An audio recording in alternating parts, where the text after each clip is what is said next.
PM Modi ఒక్క మాటతో దేశం మొత్తం షాక్ అయింది. 1 సంవత్సరం బంగారం కొనొద్దట. నమస్కారం. ప్రస్తుతం ఎక్కడ చూసినా ఒకటే టాపిక్ మారుమోగిపోతోంది. ప్రధానమంత్రి దేశ ప్రజలకు చేసిన కొన్ని ఆకస్మిక సంచలనాత్మక ఆర్థిక సూచనలు మీడియాలో ఒక పెద్ద వైరల్ న్యూస్ సైకిల్ను సృష్టించాయి. అదేంటంటే, ఒక దేశ ప్రధాని ప్రజలను అకస్మాత్తుగా బంగారం కొనొద్దని ఎందుకు సూచిస్తారు? పెళ్లిళ్లకు బంగారం వద్దు, ఇంటి నుంచే పనిచేయండి. ప్రధానమంత్రి దేశ ప్రజలకు చేసిన నిర్దిష్టమైన అభ్యర్థనలను ఇది చాలా స్పష్టంగా నివేదిస్తోంది. మన సంస్కృతిలో భాగమైన పెళ్లిళ్లకు కూడా బంగారం కొనొద్దని చెప్పటం చాలా అనూహ్యంగా ఉండటం వల్లే మీడియాలో ఇది ఇంత పెద్ద చర్చనీయాంశంగా మారింది. సో, ఇక్కడ మనం గమనించాల్సిన అత్యంత కీలకమైన పాయింట్ ఏంటంటే, ఈ సూచనలు మన దైనందిన జీవితాన్ని ఎలా లక్ష్యంగా చేసుకున్నాయో చూడండి.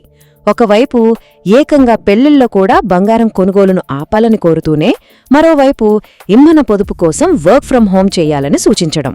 మన సాంస్కృతిక సంప్రదాయాలకు అలాగే రోజువారీ రొటీన్కు ఇది నేరుగా ముడిపడి ఉంది కదా. మరి మన ఇంట్లో జరిగే విషయాలకు అంతర్జాతీయ పరిణామాలకు సంబంధమేంటి? దేశీయంగా చేసిన ఈ సూచనల వెనుక పశ్చిమ ఆసియాలో జరుగుతున్న భౌగోళిక రాజకీయ ఘర్షణలు ఉన్నాయని ఈ వార్త స్పష్టం చేస్తోంది. అంటే అక్కడ జరుగుతున్న యుద్ధ వాతావరణం నేరుగా మన దేశ ఆర్థిక వ్యవస్థను ఎలా ప్రభావితం చేస్తోందో ఇది తెలియజేస్తోంది. మరియు ఇది దేన్ని అద్భుతంగా వివరిస్తోందంటే, ఈ పోలికను చూడండి. స్థానికంగా తీసుకునే ఇంధన పొదుపు లేదా బంగారం కొనుగోలు ఆపడం లాంటి చిన్న నిర్ణయాలకు అంతర్జాతీయంగా జరుగుతున్న పెద్ద సంక్షోభానికి మధ్య ఉన్న కనెక్షన్ ఇది. పశ్చిమ ఆసియాలో అస్థిరత వల్ల అంతర్జాతీయ మార్కెట్లో ఏర్పడే ఒడిదుడుకులు మన దేశ విదేశీ మారకద్రవ్య నిల్వలపై ఎలాంటి ప్రెషర్ తెస్తున్నాయో ఈ మీడియా రిపోర్ట్స్ విశ్లేషిస్తున్నాయి.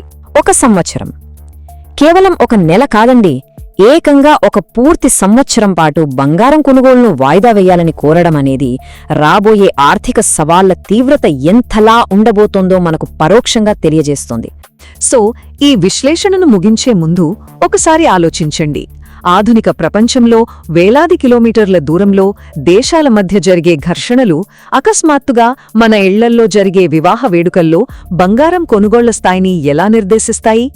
గ్లోబల్ సంక్షోభాలు మన దేశీయ సాంస్కృతిక సంప్రదాయాలు ఈనాటి ఆర్థిక వ్యవస్థలో ఎంతలా ఇంటర్కనెక్ట్ అయ్యున్నాయో అనడానికి ఇంతకంటే మంచి ఉదాహరణ మరొకటి లేదు.